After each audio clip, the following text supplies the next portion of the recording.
저희 오늘 읽은 말씀 갖고 광야길의 감사 이런 제목으로 같이 은혜를 나누겠습니다. 저희 인생은 광야길입니다. 광야는 험하고 편하지 않은 곳입니다. 쉽지 않고 어려움이 많은 곳입니다. 그런데 저희들 살아가면서 대부분의 시간은 광야와 같은 그런 시간입니다. 많은 시간이 연단의 시간이고 광야라고 느껴지는 그런 시간입니다. 그런데 아이러니한 것은요, 성경에서 정말 위대한 감사라고 그렇게 볼 수 있는 감사들, 그 감사들은 하나같이 상황이 좋아서 편안해서 나온 것은 아니라는 것, 그것을 저희가 볼 수가 있습니다.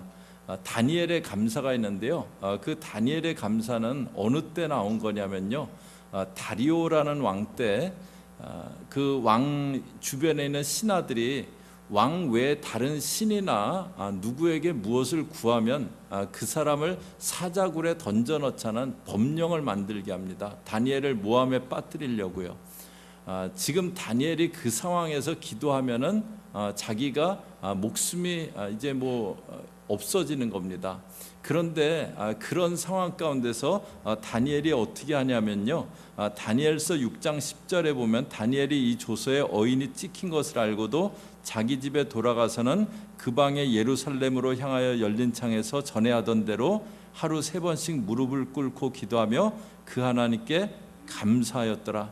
그 조서에 어인이 찍혔어요. 이제 그렇게 하면 안 되는 거 알아요. 그런데 가서 기도하며 하나님께 감사했다고 합니다. 하박국의 감사가 있는데요, 그런데 하박국이 그 감사를 할 때 그 상황이 어떠냐면, 무화과 나무가 무성치 못하고 포도나무에 열매가 없고 감람나무에 소출이 없고 밭에 식물이 없고 외양간엔 양이 없고 우리엔 소가 없고 아무것도 없어요. 감사할 근거가 없는 상황입니다. 그런데 하박국이 뭐라고 감사하죠? 난 여호와로 인하여 즐거워하며, 난 여호와로 인해 즐거워한다. 다윗이 어떤 감사를 하냐면, 오 주여, 나는 내가 만민 중에 주께 감사하며, 그런 감사를 하는데요, 그 다윗이 한 감사는 어느 때냐면요, 다윗이 이제 광야로 오랜 시간을 쫓겨다녔었잖아요. 그런데 그 중에서 후반부에는 이제 군사들도 많아지고 그나마 한시름 놓을 수 있는 그런 때였는데요, 광야 생활이 막 시작해서 정말 앞이 안 보이는 것 같은 칠흑 같은 어둠 같은 그런 그 상황, 그때 아둘람 동굴에 숨어 있으면서 그때 동굴에서 나와서 새벽에 했던 그 감사가, 내가 만민 중에 주께 감사하며, 내가 만민 중에 많은 사람 있지만 저는 정말 주님 앞에 감사한 사람입니다. 그렇게 고백하는 거예요. 그런데 이런 그 감사가 어떻게 가능했을까요?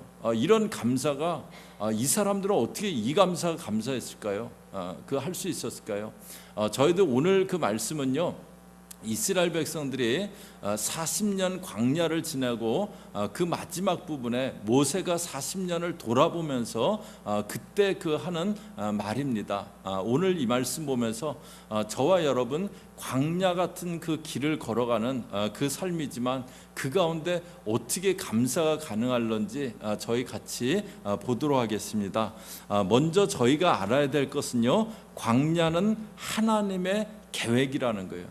광야는 하나님의 계획이라는 거예요. 저희 한번 따라 하실래요? 광야는 하나님의 계획이다.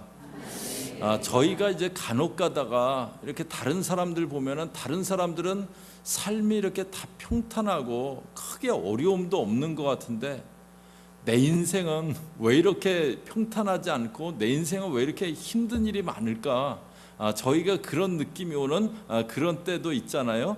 그런데 저희 살아가면서요, 광야길이 없는 사람은 아무도 없습니다. 광야를 지나가지 않는 사람은요, 없어요. 저희 그 이스라엘 백성들이 40년 광야를 걸었다고 그렇게 하는데요, 그래서 이제 어떤 분들이 해석하기에 이 그 애굽에서 출애굽한 애굽에서 가나안까지 보름길이고 3주면은 가는 길인데 이스라엘이 불신앙으로 이렇게 그 40년을 광야를 돌았다, 이제 그렇게 해석하기도 하는데요. 그런데 하나님이 이스라엘이 광야를 전혀 안 걷게 그렇게 계획하신 것은 아니었습니다. 이스라엘 백성들이 애굽에서 나와서요, 시내산에 도착했을 때가 한 2달 뒤입니다. 출애굽한 2달 뒤요. 그리고 거기서 11개월을 머물면서 10계명도 받고 또 성막도 짓고 그렇습니다. 그래서 이제 거기서 이제 출발해 갖고 가나안 땅이 보이는 가데스 바네아에 갔을 때는 출애굽하고 한 2년 가까이 됐을 때요. 그런데 가데스 바네아에서 이 12정탐을 보냈는데 그들이 못 들어간다. 그리고 막 그 이스라엘 백성들이 불신앙의 모습을 보여갖고 다시 광야로 들어갔잖아요. 그런데 만약에 그때 가나안에 들어갔으면은 한 2년 있다가 가나안에 들어간 겁니다. 그러니까 하나님이 이스라엘 백성들 출애굽했는데 광야 전혀 없게 그렇게 계획하신 건 아니에요. 40년은 아니지만 한 2년 정도는 하나님의 인도하에서 광야를 지냈던 것, 그렇게 볼 수가 있습니다. 출애굽이 구원의 역사라면요, 광야는 성화의 과정입니다. 그런데 저희 믿는 사람들 누구나 성화의 과정이 필요하기 때문에 저희 믿는 사람들 삶에 광야라는 것이 있습니다. 그래서 2절 보시면은요, 내 하나님 여호와께서 이 40년 동안에 너로 광야의 길을 걷게 하신 것을 기억하라. 여기 보면 하나님 여호와께서 광야의 길을 걷게 하신 거, 하나님이 걷게 하셨다, 하나님이 걷게 하셨다라고 그렇게 말씀해 줍니다. 광야는, 저희 삶 가운데 있는 광야는 하나님의 계획이라는 거예요. 하나님의 계획입니다. 그러면 그 광야에 있을 동안에 하나님이 저희들 가운데 어떤 일을 해주시는가? 2절 중간에 보시면은요, 이는 너를 낮추시며 그렇게 말씀하셨는데요. 죄가 있는 곳에 특징이 있는데 죄가 있는 곳 특징은 교만입니다. 그래서 범죄한 인간은 바벨탑을 쌓잖아요. 우리가 대를 쌓아서 하늘에 닿게 해보자, 바벨탑을 쌓습니다. 그런데 범죄한 인간의 특징은 교만함인데요. 교만하면 어떻게 되는가? 높이 솟은 산봉우리는요, 다른 그 산봉우리들하고 떨어지게 됩니다. 왜냐하면 혼자 우뚝 서 있기 때문에요. 그래서 나 잘났다고 자꾸 자기 높이려고 하는 사람은요, 외로워지게 됩니다. 자꾸 높아지면은 외로워집니다. 그런데 낮은 곳에는 어떤 일이 일어나냐면요, 그곳에는 물들이 모이게 돼요. 그래서 물은 골짜기로 흐릅니다. 뾰족하게 솟은 그 산봉우리에 거기는 물이 모일 수가 없어요. 그런데 낮은 골짜기에는 물이 흐르고요, 물이 흐르기 때문에 거기는 생명이 있게 됩니다. 자기가 낮아지는 사람에게 생명이 있게 됩니다. 그런데 범죄한 인간은요, 마음속에 교만이 가득 들어 있어요. 그래서 하나님이 광야 통해서 그거를 낮추시는 겁니다. 광야 통해서 낮추시는 거예요. 또 광야를 통해서 어떤 일이 일어나냐면요, 2절 중간에 보시면 너를 시험하사 내 마음이 어떠한지 그 명령을 지키는지 아니 지키는지 알려 함이라. 너를 시험하사 그랬어요. 광야를 통해서 저희들을 시험해 보신대요. 상황이 다 좋을 때는요, 그럴 때는 그 사람 신앙이 좋은지 안 좋은지 정확하게 안 드러납니다. 상황이 좋으면은 뭐 신앙 다 좋은 것처럼, 괜찮은 것처럼 그렇게 보여요. 그런데 진짜 신앙은요, 어려울 때, 정말 삶이 바닥을 치고 있을 때 어떤 모습이냐, 그거 보면은 그 신앙이 어떤지 알 수 있어요. 그런데 광야에서도 하나님을 높일 수 있는 사람, 그 사람이 진짜 믿음의 사람입니다. 그래서 하나님이 광야를 걷게 하시면서 저희들 믿음을 보게 하시는 거예요. 내 믿음 이 정도밖에 안 됐구나, 그거 보게 하시는 거예요. 그래서 저희가 믿음의 실력이 자라나고 하나님이 복 주셔도 흔들림 없는, 하나님이 복 주셔도 문제 없을 그런 믿음의 사람이 되게 그렇게 하시는 거예요.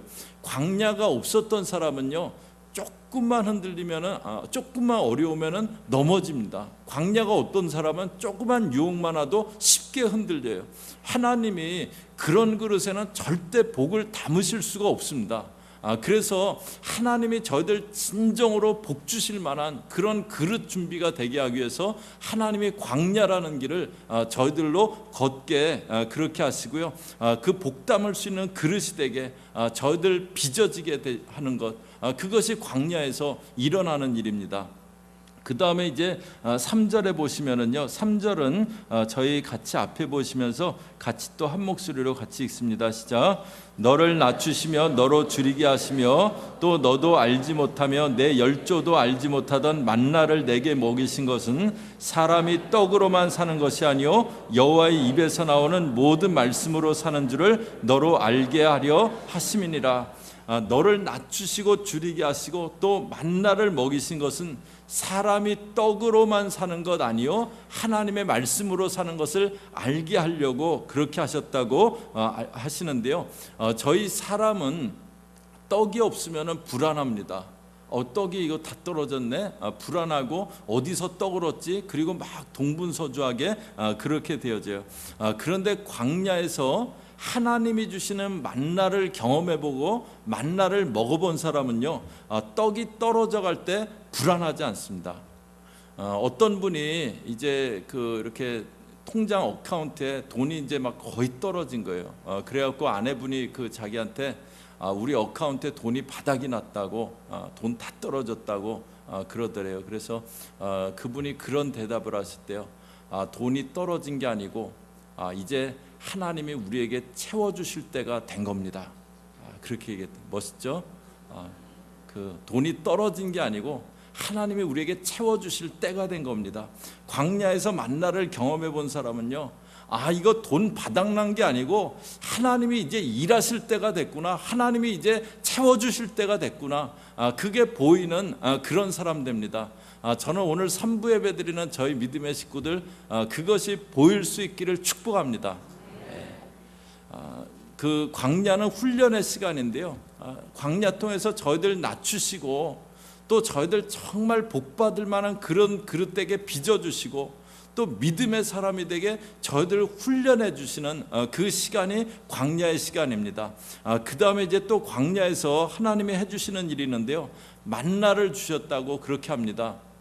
광야를 걸어가던 이스라엘 백성들이 250만 명이 광야를 걸어갔어요. 그런데 저희 지금 살고 있는 LA 카운티 인구가 뭐 한 390만 그 정도 된답니다. 그런데 저희들 이렇게 다니면서 와, 이거 왜 이렇게 차가 많아졌지 막 그러고 사람이 왜 이렇게 많지, 뭐 어디 가든지 트래픽이고 막 그렇잖아요. 그리고 또 마켓도 얼마나 많이 있습니까? 저희 한인 마켓만 해도 굉장히 많이 있고 뭐 하여튼 곳곳에 마켓도 많이 있고 390만 살아가는데 그렇게 마켓이 많이 있어야 되는데요, 광야는 아무것도 얻을 수 있는 곳이 없는 곳이에요. 마켓이 없는 곳이에요. 그런데 그 광야를 걷고 있는데 250만이 LA 인구의 뭐 거의 3분의 2 달하는 그 인구가 같이 모여서 걷고 있는데 의식주 해결을 어떻게 합니까, 그거를? 그런데 그 광야에 있는데 아침마다 만나가 내리는 거예요. 250만이 먹을 수 있는 만나가 내리는 겁니다. 기적도 그런 기적이 없어요. 또 4절에 보시면요, 이 40년 동안에 내 의복이 헤어지지 아니하였고 내 발이 부르지 아니하였느니라. 그때는 이렇게 직물이 귀한 때입니다. 그래서 옷이 사람들마다 다 한 벌이에요. 그러니까 그 한 벌 갖고 입고 있다가 밤에 잘 때는 그거 덮고 자고 그러고서는 이제 살아가는 거예요. 근데 옷감은 이게 입다 보면은 이렇게 옷이 떨어지잖아요. 뭐 이렇게 떨어지는데, 그런데 한 벌 있는 옷이 막 헤어지고 떨어지면 어떻게 됩니까? 못 구하잖아요. 그런데 40년을 지났는데 의복이 헤어지지 않았다고 합니다. 또 40년을 그 거친 길을 걸어가는데 발이 부르트지 않았다고 그렇게 합니다. 하나님이 기적 같은 은혜를 베푸신 거예요. 만나로 먹이시고 옷은 헤어지지 않게 하고 발은 부르트지 않게 하고 그런 기적 같은 은혜를 베풀어 주셨어요. 아까 처음에 얘기했던 그 믿음의 사람들이요, 그 사람들은 그 처해진 상황에서 어떻게 감사가 가능했을까요? 다니엘은 소년 때 바벨론으로 포로로 잡혀갔습니다. 그런데 그러던 그 소년이 바벨론의 총리가 되었어요. 나라가 바뀌고 메대 총리가 되고 바사이 총리가 됐어요. 그런데 자기가 모함받아서 이제 그 죽을 그 위험이 처해져 있는 거예요. 그렇지만 이제 하나님께 가서 이렇게 그 기도를 하는데, 자기가 소년으로 바벨론에 잡혀와서 지금 살아오기까지 그 구비마다 하나님의 은혜가 함께 해주셨던 것, 그게 생각이 나는 겁니다. 자기 인생에 그 구비 돌면서 하나님이 은혜로 함께 해주셨던 것, 기도하는데 그것이 생각나면서 그냥 기도하려고 무릎을 꿇었는데 기도하며 감사하게 된 거예요. 다윗은 어떻게 그 아둘람 동굴에 광야에 쫓겨가 있으면서 감사했는가? 그 아둘람 굴에 가 있는데 자기 혼자도 이렇게 처신하기 힘든데 이스라엘의 원통한 자, 빚진 자, 환난 자가 자기에게 몰려온 거예요. 그래갖고 그 사람들도 같이 이렇게 돌아봐야 되니까 그 책임이 있으니까 아침마다 이제 동굴 앞에 나가서 기도를 하는 거예요. 그런데 어느 날 아침에 기도하는데 다윗의 마음 가운데 드는 생각이 있는데, 내가 이 이스라엘의 새벽을 깨워야겠다. 그 마음이 다윗의 마음 가운데 들어오는 거예요. 그러면서 정말 자기같이 부족한 인생, 그 인생에게 하나님이 섭리를 갖고 계시고 왕으로 기름 부어주시고, 그리고 자기를 들어서 이스라엘을 새롭게 하려고 그 하시는 하나님의 그 손길이 깨달아지면서 마음 가운데 감사가 되는 거예요. 그래서 내가 만민 중에 주께 감사하며, 많은 사람 있지만 하나님, 저는 정말 주님 앞에 감사한 사람이에요. 그 고백을 하는 겁니다. 바울 사도가 빌립보에 갔다가 많이 매를 맞고 감옥에 던져졌어요. 착고에 채워져서. 아마 감옥에 던져졌으니까는, 많이 맞았으니까는 정신을 잃고 있다가 한밤중에 깨어나는데 일어나서 기도하고 찬미했대요. 왜? 자기 같은 핍박자, 정말 예수 안 믿을 것 같은 그런 자기, 예수님이 만나주시고 구원해 주시고 이렇게 이방의 사도로 불러주시고, 그 은혜 생각하면서, 그 은혜가 기억나서 그 밤중에 많이 맞고 착고에 채워져서 감옥에 갇혀 있는데 일어나서 찬미한 거예요. 감사하고 찬양하고.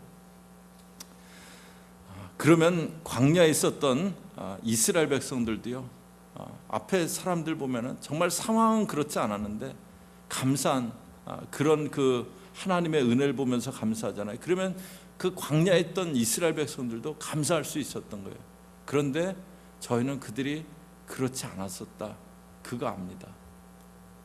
마실 물이 없다고, 먹을 게 이 만나밖에 없다고, 가는 길이 거칠다고, 광야를 걸으면서 내내 불평하고 원망한 거예요. 저희들 가는 길도 광야길입니다. 저희들 그 중에서 이민이라는 그런 또 특수한 광야를 저희들은 걷고 있습니다. 하나님이 저희들 훈련하기 위해서, 하나님이 저희들에게 그 가운데서 하나님의 은혜가 있다는 거 알게 하시기 위해서 저희들을 광야 가운데 걷게 하신 겁니다. 그러나 저희들에게 은혜와 하나님의 기적 같은 손길이 함께하는 줄로 그렇게 합니다. 저희들 날마다의 삶이 기적이고 은혜입니다. 저희들 올 한해 살아오시면서 저희 그 교우들 가운데 정말 내가 앞으로 삶을 더 살아갈 수 있을까? 내 앞에 어떤 길이 있을까? 정말 낭망되는 그런 순간 있으셨던 그런 분들도 계실 겁니다. 그런데 하나님이 오늘 이 시간까지 지켜주셨기에 오늘 이 자리에 있는 줄로 그렇게 합니다.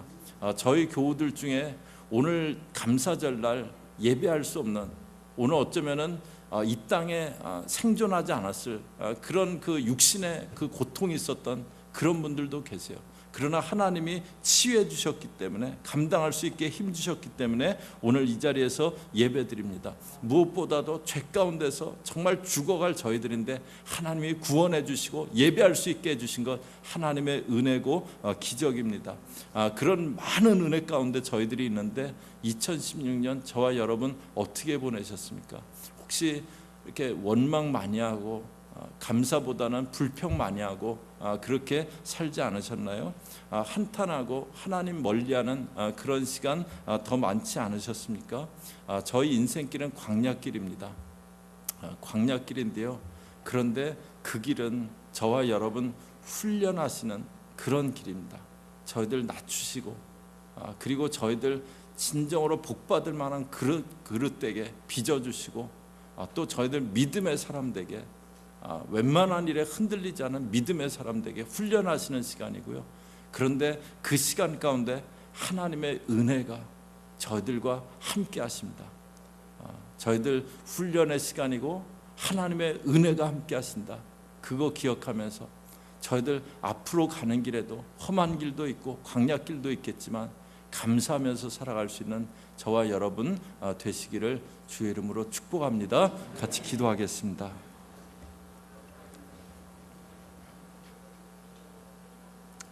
하나님 아버지, 올 2016년 추수감사주일 맞이할 수 있게 인도하신 것 감사합니다. 그러나 올 한 해 지나면서 광야가 많았던 분도 계시고 또 육신의 고통 가운데 신음하고 고통받았던 그런 분도 계십니다. 하나님, 그 마음을 위로하여 주시옵소서. 그 마음 가운데 주의 위로의 손길이 함께하여 주옵소서. 그러나 그것이 훈련의 시간이고 저희들 더욱더 믿음의 사람 되게 하시는 또 그 가운데 하나님의 은혜가 있었음을 기억하며 감사할 수 있게 인도하여 주옵소서. 하나님 아버지, 앞으로 저희들 가는 길이 또 때로는 많은 시간, 광야와 같은 그런 시간이겠지만 하나님, 그 가운데 주의 손길이 있음을 기억하며 주의 은혜가 있음을 기억하며 감사하며 걸어갈 수 있는 그런 믿음의 사람들 되어지게 저희들 붙잡아 주시고 저희 모든 삼부 예배 식구들 함께하여 주시옵소서. 예수님의 이름으로 기도 올리옵나이다. 아멘.